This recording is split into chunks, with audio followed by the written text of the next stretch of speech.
Hello students, आज के इस वीडियो में हम बात करने वाले हैं कल्पना निर्माण सेकंड के टॉपिक स्नेह कल्पना की, जिसे आज के इस वीडियो में हम बहुत अच्छे से समझ लेंगे। परिभाषा देखते हैं। जिस प्रक्रिया में घृत या तेल को कल्क और द्रव्य के साथ मंदाग्नि पर तब तक पकाया जाता है जब तक कि द्रव्य पूर्णतः वाष्पीकृत ना हो जाए और स्नेह में औषधीय गुण ना आ जाए, उसे स्नेह कल्पना कहते हैं। ये तो मैंने लाइन पढ़ दी। स्नेह कल्पना होता क्या है? देखो, जैसे स्नेह चार हमारे स्नेह होते हैं: घृत, तेल, वसा और मज्जा। यहाँ पर हम जो स्नेह यूज कर रहे हैं वो उन्होंने हमें बता दिया है कि घृत या फिर तेल को जब हम देखो, सबसे पहले तो हमें स्नेह कल्पना पढ़ना है तो घृत और तेल में से कुछ होना चाहिए। उसके बाद हमें कल्क बनाना है। औषध, जो भी हमारा हर्ब है, कोई भी पेड़ है, उसका हमें कल्क बनाना है। और द्रव यानी कोई भी स्वरस है, क्वाथ है, दुग्ध है, इन सब के साथ मंदाग्नि पर तब तक पकाया जाता है जब तक कि वो निर्जल ना हो जाए, उसमें कोई पानी ना रहे। और उसके साथ साथ स्नेह में यानी जो हमारा घी और तेल है उसमें औषध के गुण आ जाए, उसे ही स्नेह कल्पना कहते हैं। यानी घी और तेल में कल्क को डालकर और पानी को डालकर, यानी किसी भी द्रव को डालकर जब तक पकाते हैं जब तक कि पानी खत्म ना हो जाए और हमारा जो तेल या फिर घी है उसमें औषध के गुण ना आ जाए, तो इसे कहा जाता है स्नेह कल्पना। इसका रेफरेंस क्या है? शारंगधर संहिता मध्यम खंड अध्याय 1। ठीक है। आवश्यक घटक और आधारभूत सिद्धांत क्या होता है, ये याद करना इम्पॉर्टेंट रहता है। इसमें हम सबसे पहले स्नेह द्रव्य लेंगे। जैसे मोस्टली जो अच्छा माना जाता है वो घृत होता है, या तेल ले लेंगे। तेल में भी श्रेष्ठ तिल तेल होता है, एरंड तेल या फिर सरसों तेल हम ले लेंगे। उसके बाद अब हमें सेकंड चाहिए कोई कल्क।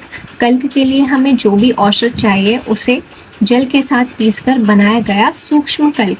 देखो, अगर हमें जैसे किसी का पत्र लेना है तो वो तो जल के साथ पीसने की भी ज़रूरत नहीं है, क्योंकि वो तो आर्द्र है, वो इजीली पिस जाएगा। लेकिन कोई हार्ड द्रव्य है, जैसे कोई स्टैम्प है, तो हमें उसे पानी के साथ पीसना पड़ेगा और उसका कल्क बनाना है।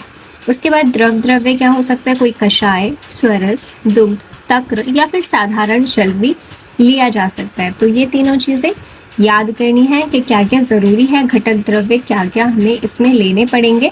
तो सबसे पहले आता है स्नेह द्रव्य, सेकंड आता है कल्क द्रव्य, थर्ड आता है द्रव्य। ये वाली चीज़ उससे भी ज़्यादा इम्पॉर्टेंट है कि सामान्य निर्माण अनुपात क्या है, यानी एक कॉमन रूल होता है, कॉमन फॉर्मेट होता है हर कल्पना का। तो कल्क द्रव्य कितना लेना है? 1 भाग लेना है। स्नेह द्रव्य 4 भाग लेना है और द्रव्य 16 भाग, यानी इसका रेशियो 1:4:16 होगा, जिसमें कल्क 1 होगा, 4 घृत यानी स्नेह होगा और 16 द्रव होगा। समझ आ गया? तो अब हम बात कर, ये चीज़ याद करना बहुत ज़्यादा इम्पॉर्टेंट है, इसे याद ज़रूर कर लेंगे। निर्माण की सामान्य और विशिष्ट विधि क्या होती है? सामान्य विधि सबसे पहले देखते हैं। सर्वप्रथम स्नेह द्रव्य का मूर्छन किया जाता है। मूर्छन का क्या मतलब होता है कि आपको पता ही है, जैसे मोस्टली हम सरसों का तेल घर में यूज़ करते हैं, तो सरसों का तेल अगर आप अच्छे से उसे पकाओगे नहीं, ठीक है, जब तक उसमें धुआं नहीं निकलने लगता, ये सारे लक्षण हमें नहीं दिखते कि अब इसकी कचैन निकल गए, तो अब हम इसमें प्याज डालते हैं, ज़ीरा डालते हैं, राइट? ऐसा ही होता है। अब अगर आपने तेल को अच्छे से गर्म ही नहीं किया और आपने उसमें ऐसे प्याज और ज़ीरा डाल दिया, तो आपको खाने में तेल का कच्चापन आएगा। तो इसी चीज़ को मूर्छना कहते हैं, यानी जो उसका कच्चापन है उसको दूर करना, उसकी दुर्गंध को दूर करना, जो एक स्मेल आती है, और उसे अच्छे से पकाना, उसका पाक करना मूर्छना कहलाता है, मूर्छन होता है। ठीक है। मूर्छित स्नेह को कढ़ाई में डालकर हल्का गर्म करते हैं, फिर उसमें निर्दिष्ट औषधियों का कल्क और द्रव मिलाया जाता है। तो मूर्छन कर लिया, उसके बाद हमने उसमें क्या डाल दिया? कल्क डाल दिया और उसमें द्रव डाल दिया। मिश्रण को प्रारंभ में तीव्र अग्नि पर उबाला जाता है। अब जैसे मोस्टली हम यही पढ़ते हैं कि शुरू में सबको ज़्यादा आग देते हैं और उसके बाद जब वो जलने लगे, जिसका हमें ये अंदेशा रहता है कि अब ये जलने लगेगा, फिर हम उसकी आंच कम कर देते हैं, राइट? मिश्रण को प्रारंभ में तीव्र अग्नि पर उबाला जाता है ताकि फेन शांत हो और द्रव समांग रूप से मिल जाए। तत्पश्चात मंद आग्नि पर लगातार चलाते हुए पकाया जाता है। जब समस्त द्रव्य, जब जो भी हमने द्रव डाला है, क्वाथ डाला है, स्वरस डाला है या फिर सामान्य जल ही डाला है, जब वो खत्म हो जाए और सिर्फ केवल घी तेल हमारा बचता है और हमारा कल्क बचता है, तब इसमें सिद्धि लक्षण की परीक्षा की जाती है और सिद्धि प्राप्त होने पर स्नेह को छान लिया जाता है। मेरे कॉलेज में तो ये एक्सपेरिमेंट हुआ था, तो ये इसलिए मुझे और अच्छे से याद है कि किस तरह से किया जाता है। तो आपके कॉलेज में अगर हो तो आप इसे ज़रूर से जाकर करिएगा और देखिएगा, मिस नहीं करना है, क्योंकि जो चीज़ आप देखकर सीखोगे वो आप मेरे पढ़ाने से, बुक से पढ़ने से नहीं सीख सकते। तो ज़रूरी है कि प्रैक्टिकल लाइफ में भी थोड़ा आप जाएं। अब इसमें विशिष्ट नियम क्या होता है? स्पेसिफिक रूल्स अकॉर्डिंग टू द्रव्य। तो दूध दही स्वरस तक्र है। यदि द्रव्य क्या है?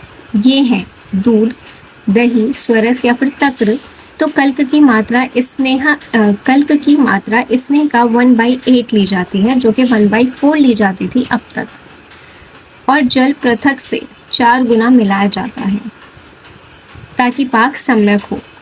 पंच कषाय का नियम क्या है? यदि द्रव्यों की संख्या 5 या 5 से अधिक हो तो प्रत्येक द्रव स्नेह के बराबर लिया जाता है। यदि 4 या कम हो तो कुल योग स्नेह का 4 गुना होना चाहिए। आप इसे समझ पा रहे हो? मेरी बात सुनो, ये चीज़ थोड़ा डिफिकल्ट है। सबसे पहले आप यही देखो, दूध दही स्वरस और तक्र है। पहले ये भी छोड़ो, पहले वापस से उसी पे चलो कि क्या बोल रहे हैं। कल्क द्रव्य 1 लेंगे तो उसके 4 गुना स्नेह लेंगे, ठीक है, और उसके 4 गुना पानी लेंगे। तो सबसे कम कल्क लेंगे, उससे 4 गुना हम स्नेह लेंगे और उससे 4 गुना हम जल लेंगे। जल मान लो, ठीक है। अब यहाँ पर वो क्या बोल रहे हैं? दूध दही स्वरस या फिर तक्र यदि द्रव में ये है तो कल्क की मात्रा स्नेह का 1/8 ली जाती है। यानी ये पहले 1, देखो मैं यहाँ पर लिख देती हूँ, 1:4:16 वाला भाग है, जिसमें 1 होता है कल्क, ये होता है स्नेह और ये होता है द्रव। समझ आ गया? तो अब ये सोचो कि इसमें बोल रहे हैं यदि द्रव्य ये हो, कितना हो? दूध दही स्वरस हो, तो उसमें कल्क की मात्रा स्नेह का 1/8 भाग ली जाती है। अब इसे समझेंगे कि KSD से ही समझ लेंगे, है ना, KS और D। समझ आ गया? KS और D। अब ये बोल रहे हैं कल्क की मात्रा स्नेह का 1/8 है। कल्क की मात्रा कितनी है? स्नेह मान लो 1 है तो उसमें 1/8 हो जाएगी, इन्होंने तो बोला। तो कल्क की मात्रा स्नेह का 1/8 है। किसका है? स्नेह का 1/8 है ना, तो स्नेह मान लो 1, तो इसका 1/8 हो जाएगा क्या? कल्क की मात्रा। और जल पृथक से 4 गुना मिलाया जाता है। समझ आ गया? ताकि पाक सम्यक हो सके। तो ये पॉइंट हमारा था, पॉइंट नंबर 1 दूध दही वाला, ठीक है। पॉइंट नंबर 2 की बात करते हैं। 2 में ये क्या बोल रहे हैं वो देखिएगा। 2 में इन्होंने बोला है, पहले मैं यही लिख दूं कि यदि द्रव्य की संख्या, अब यहाँ पर ये संख्या की बात कर रहे हैं कि द्रव्य की संख्या 5 हो या फिर 5 से ज़्यादा हो, ठीक है, 5 से ज़्यादा हो, 5 या 5 से ज़्यादा हो, तो प्रत्येक द्रव, जो भी हम द्रव लेंगे स्नेह के बराबर लिया जाता है। अब इसे कैसे समझोगे? यहाँ पे फिर से मैं KSD लिख दूँ,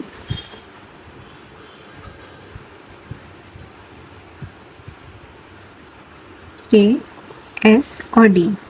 अब इन्होंने क्या बोला है? देखो ध्यान से देखो कि अगर 5 से अधिक है, तो ये तो मैंने पहले ही लिख दिया, प्रत्येक द्रव स्नेह के बराबर लिया जाता है। यानी द्रव और स्नेह 1:1 लिया जाएगा, ठीक है। स्नेह और द्रव कितना लिया जाएगा? 1:1। यदि 4 या उससे कम हो तो कुल योग स्नेह का 4 गुना होना चाहिए। समझ रहे हो? ओहो, बड़ी मुश्किल बात है ये तो। रूल 3 है। अब इन्होंने जो बात कही है कि 4 हो या फिर 4 से कम हो, तो इसके लिए केस बनता है 3, और इसमें ये बोल रहे हैं कि यदि 4 या 4 से कम है तो कितना होना चाहिए? कुल योग स्नेह का 4 गुना होना चाहिए, यानी स्नेह का 4 गुना होना चाहिए। के छोड़ दो, SD देखो, स्नेह का 4 गुना होना चाहिए। स्नेह मान लो, देखो कुल योग स्नेह का 4 गुना, स्नेह मान लो 1 है तो इसका 4 गुना होना चाहिए मिला के। अब मान लो ये 3 ही है तो ये 1 ले लेंगे, 1 + 1 + 2 इस तरह से हो सकता है, या फिर 1 + आधा + 3.5 हो सकता है, कैसे भी हो, लेकिन होना क्या चाहिए? इस तरह से होना चाहिए मिला के, इनका रेशियो 1:4 होना चाहिए। समझ आ गया होगा शायद, ये आपको बहुत इंपॉर्टेंट बात है ये, ठीक है। अब हम बात करते हैं घृत और तेल मूर्छना की। मूर्छना का मतलब होता है प्री प्रोसेसिंग, जिसका आविष्कार, ये छोड़ दीजिए, इसमें हमें करना क्या है? इसमें आम दोष, वेरी इंपॉर्टेंट लाइन ये है कि आम दोष को ख़त्म करना है, उसकी दुर्गंधता, उसकी गुरुता को नष्ट कर उसमें उत्तम वर्ण सुगंध उत्पन्न करना तथा रेंसिडिटी को रोकना है, ठीक है। घृत मूर्छना द्रव्य क्या होता है ये एक बार देख लीजिएगा। हरित की, भित की, आंवले, मुस्ता, हल्दी, मातुलुंग स्वरस। तेल मूर्छना के लिए मंजिष्ठा, हरिद्रा, लौद्र, मुस्ता, नालुका, पूत, त्रिफला, केतकी और चंदन। ये आप याद कर लेंगे, ठीक है, इतना तो भारी नहीं है। इसमें अब वेरी इंपॉर्टेंट टॉपिक आता है स्नेह सिद्धि के लक्षण, ठीक है। स्नेह सिद्धि के लक्षण क्या होते हैं? सबसे पहले आता है फेन परीक्षा। घृत पाक पूर्ण होने पर फेन आना बंद हो जाते हैं, यानी जब आप घी को पकाते हो और अगर घी पक जाता है तो उसमें फेन आना बंद हो जाता है, यानी घी पकने को हम ये कह सकते हैं कि घी पक गया है अगर उसमें झाग की उत्पत्ति नहीं हो रही है। इसके विपरीत तेल पाक में पूर्ण होने पर उसमें फेन उत्पन्न होते हैं, यानी घी में फेन आना बंद हो जाते हैं, फेन शांति हो जाती है, लेकिन तेल में फेन आने लगते हैं तो उसमें फेन आगम होता है। कल्क वर्ती परीक्षा वेरी इंपॉर्टेंट है।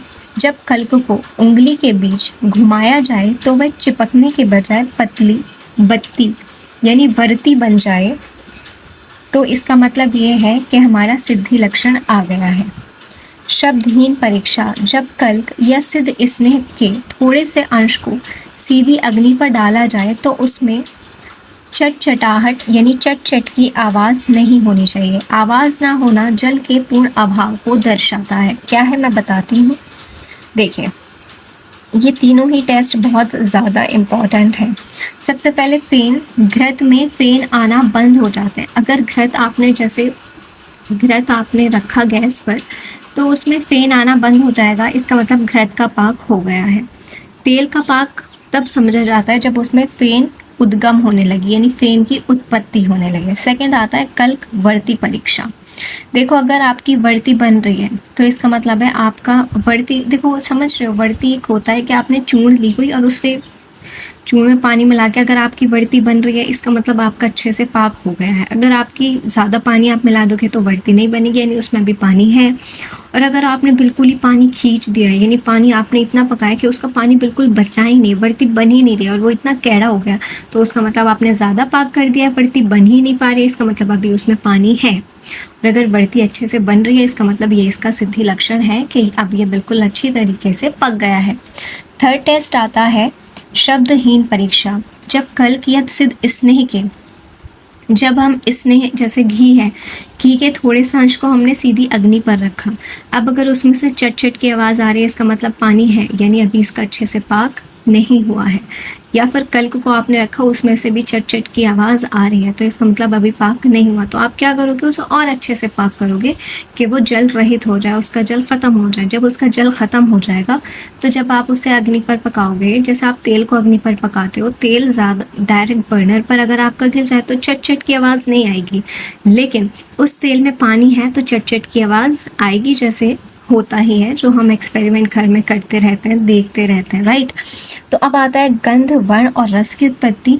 जो भी औषध आप डाल रहे हो, जैसे आप भृंगराज तेल बना रहे हो तो भृंगराज जैसा गंध, रस और वर्ण होना चाहिए उस तेल का। समझ आ गया। स्नेह पाक के प्रकार, अब यहाँ पर और अच्छे से आपको चीज़ें समझ आ जाएंगी। मृदु पाक क्या होता है कि जब कल्क मोम की तरह अत्यंत कोमल और जलयुक्त होता है। जैसे मैंने आपको बताया था मिट्टी का एग्जाम्पल देके, तो आपको वो मिट्टी से बन ही नहीं पाएगी बढ़ती, यानी अभी उसमें जल है, बहुत ज़्यादा कोमल है, सॉफ्ट है। मध्य पाक क्या होता है, कल्क पूर्णतः कोमल, चिकना और वर्ती बनाने योग्य हो जाता है, इसमें आप वर्ती बना सकते हो। खर पाक क्या होता है, कल्क थोड़ा कठिन, रूखा और बिखरने वाला होता है यानी अब उसमें पानी बिल्कुल ख़त्म हो गया, इतना ख़त्म हो गया कि अब वो इतना ज़्यादा कड़क हो गया है कि अब आप उससे वर्ती नहीं बना सकते। ठीक है, अब हम देखते हैं इसका यूज़ किस में किया जाता है। ये वाली बातें याद रख लेना। तो मृदु वाले का नस्ये में यूज़ होता है, इसका पान और वस्ती में यूज़ होता है, और ये केवल अभ्यंग में यूज़ होता है। इसे याद करने का बेसिक कॉमन सेंस याद कर लो। देखो मृदु है तो उसे मृदु जगह पे यूज़ करो, यानी नस्ये में यूज़ कर लो। ठीक है, और जो बिल्कुल मध्यम मतलब बेस्ट होता है उसे पानी में और वस्ती में यूज़ कर लो, और जो बिल्कुल कठिन हो गया, कठोर हो गया, तो उसे अभ्यंग में, ताकि आपका जो सारा डर्ट है, गंदगी है, वो सब छूट जाए, वो क्योंकि कठिन है। तो ये इजीली आपको याद हो सकता है। नोट क्या है कि दग्ध पाक यानी अति पक्व होने पर स्नेह नष्ट हो जाता है, और आम पाक यानी अल्प पक्व होने पर अग्निमांद का कारण बनता है। समझ आ गया। त्रिपाक या फिर गंध पाक की जब सिद्ध स्नेह को अग्नि से नीचे उतार लिया जाता है और वह मंद गर्म रहता है, तब उसमें अति सुगंधित द्रव्य जैसे कर्पूर, कस्तूरी, केसर, इलायची और लौंग आदि का महीन चूर्ण पात्र में डालकर ऊपर से गर्म स्नेह छाना जाता है। इस प्रक्रिया को पत्रपाक या गंधपाक कहते हैं। इसका मुख्य उद्देश्य क्या है कि जो वोलेटाइल ऑयल है ऊष्मा से नष्ट होने से बचाना तथा स्नेह में सुगंध जो उसकी खुशबू है उसे स्थिर करना। ठीक है, तो आपने किसी पात्र में महीन चूर्ण करके डाला, किसको, सुगंधित द्रव्य जैसे कर्पूर, कस्तूरी, और उसके ऊपर से आपने गर्म स्नेह डाल दिया, तो इससे क्या हो जाएगा, आपका जो स्नेह है उसमें खुशबू भी आ जाएगी और उसके वोलेटाइल सॉइल्स भी नष्ट नहीं होंगे। कॉन्सेप्ट्स ऑफ आवर्तन। आवर्तन का मतलब होता है किसी सिद्ध स्नेह को पुनः उसी के द्रव्य और कल्क के साथ बार बार पकाना। समझ आएगा। आवर्तन मतलब रिकरेंट प्रोसेसिंग, बार बार सेम प्रोसेस को करना क्या है, आवर्तन है। यदि ये प्रक्रिया 10 बार की जाए तो इसे 10 आवर्ती कहते हैं। 100 बार की जाए तो शतावर्ती, जैसे शतावर्ती घृत है, और 1000 बार कहें तो सहस्त्रवर्ती। ठीक है, अब इसका सिद्धांत क्या है, आवर्तन से स्नेह की मात्रा तो नहीं बढ़ती बल्कि उसकी औषधीय मारक क्षमता और सूक्ष्म स्रोतस में प्रवेश करने की शक्ति बढ़ जाती है। इसके द्वारा भेषज अति अल्प मात्रा में भी असाध्य रोगों को दूर करने में सक्षम होती है, यानी उसकी जो पोटेंसी है वो उससे बढ़ जाती है। शास्त्रीय उदाहरण एग्जाम्पल इसमें क्या है, सबसे पहले आता है फलघृत, जो कि मैंने आपको बताया था न्यूट्रास्यूटिकल्स में घटक, ये भी 2 जगह है, तो फलघृत इंपॉर्टेंट है। ठीक है, एग्जाम में PYQ में आ चुका है, तो मैं लिख देती हूँ PYQ इससे आ चुका है। फलघृत का घटक द्रव्य क्या होता है, गोघृत, कल्क द्रव्य, त्रिफला, मुस्ता। मैंने आपको बताया था शतावरी और अश्वगंधा क्यों यूज़ करते हैं, क्योंकि फल का मतलब होता है आपका गर्भ। ठीक है, कि गर्भ की उत्पत्ति करना या गर्भजन्य रोग में यूज़ किया जाता है, तो इसके लिए शतावरी फीमेल के लिए हम यूज़ करते हैं, फीमेल में अच्छी मानी जाती है, और मेल के लिए अश्वगंधा, इसी वजह से दोनों, और त्रिफला डालते हैं। राइट, हरिद्रा मैंने आपको बताया था। फिर द्रव्य क्या है, गोदुग्ध है। इसका उपयोग यौन व्यापक है, बंध्यत्व है, और उत्तम संतान उत्पत्ति हेतु गर्भाशय शोधक कल्प है। समझ आ गया। इसका नेक्स्ट उदाहरण है क्षीर बला तेल। क्षीर का मतलब क्या है, दुग्ध है, बला मतलब बला। तिल तेल होता है, बला मूल, कल्प और द्रव्य के रूप में बला क्वाथ और गोदुग्ध। इसका विशिष्टता क्या है, इसमें 101 आवर्तन, क्षीर बला 101 वात व्याधि और तंत्रिक तंत्र के विकार यानी न्यूरोलॉजिकल डिसऑर्डर्स में रामबाण इलाज है। तो इसे याद करना बहुत ज़रूरी है। कितने आवर्तन, 101। क्षीर बला तेल, और क्या करता है, वात व्याधियों का नाश करता है, क्योंकि तेल तो वात व्याधि का नाश करता ही है। शेल्फ लाइफ कितनी होती है, 4 मास, और API ने कितना बताया है, 3 साल। गुणवत्ता नियंत्रण, ये सब आप एक बार देख लेंगे, सिर्फ पढ़ लेंगे, बल्कि बहुत इजी था ये। तो स्नेह कल्पना यहाँ पर हमारा ख़त्म होता है। मैं उम्मीद करती हूँ कि आपको ये सारी चीज़ें बहुत अच्छे से समझ आ गई होंगी और साथ साथ याद भी हो गई होंगी। इसमें याद करने के लिए मैंने आपको श्लोक बताया था, कहाँ गया ये वाला, याद कर लेना, सिद्धि लक्षण वाला, सिद्धि लक्षण, ठीक है। बुक से आप देख लीजिएगा क्योंकि रेफरेंस अलग हो सकता है, आपकी बुक में शायद कोई इजी श्लोक हो तो वो याद कर लेना। इसका जो सिद्धि लक्षण है बहुत ज़्यादा इम्पॉर्टेंट है, मैंने लिख भी दिया। तो अगर आपको वीडियो पसंद आई है तो इसे लाइक कीजिएगा, चैनल को सब्सक्राइब कीजिएगा और वीडियो को ज़्यादा से ज़्यादा अपने फ्रेंड्स तक शेयर करो। तो आज के लिए इतना ही, मिलते हैं आपसे नेक्स्ट वीडियो में, तब तक के लिए रखिएगा अपना ख्याल। Ta-ta bye bye.